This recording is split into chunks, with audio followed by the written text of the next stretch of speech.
அக்பரோட அரசவையில பீர்பாலுக்கு எப்பயும் முக்கியத்துவம் உண்டு. அவருடைய புத்திசாலித்தனம், நகைச்சுவை திறமை எல்லாத்தையும் சேர்த்து அக்பர் எப்பயும் அவர் கூட வச்சிருப்பாரு.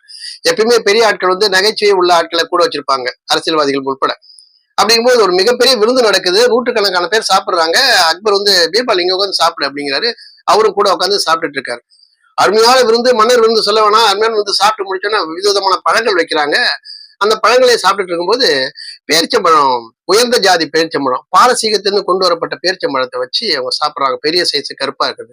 அதை சாப்பிட்டுட்டு இருக்கும்போது ரெண்டு பேரும் ருசிச்சு சாப்பிட்டுட்டு உலக விஷயங்கள் பேசிட்டு இருக்கும்போது அக்பர் என்ன பண்றாரு, கொஞ்சம் தந்திரமா தான் தின்னுட்டு போட்ட கொட்டை, அந்த பேரிச்சம்பழ கொட்டையும் காலால் அப்படியே நகர்த்தி பீர்பால் பக்கம் தள்ளிடுறாரு.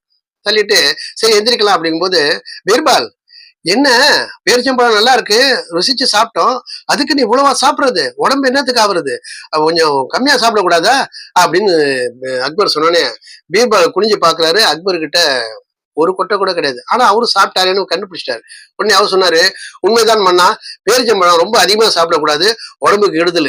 ஆனா கொட்டையோட சாப்பிடுறது அதை விட கெடுதல். நீங்க கொட்டையோட சாப்பிட்டீங்க போல இருக்கு, ஒரு கொட்டை கூட உங்க கீழே காணுமே அப்படின்னு சொல்லிட்டு அவர் சொன்ன அக்பர் உடனே வாய் விட்டு சிரிச்சார் அப்படின்னு சொல்லுவாங்க.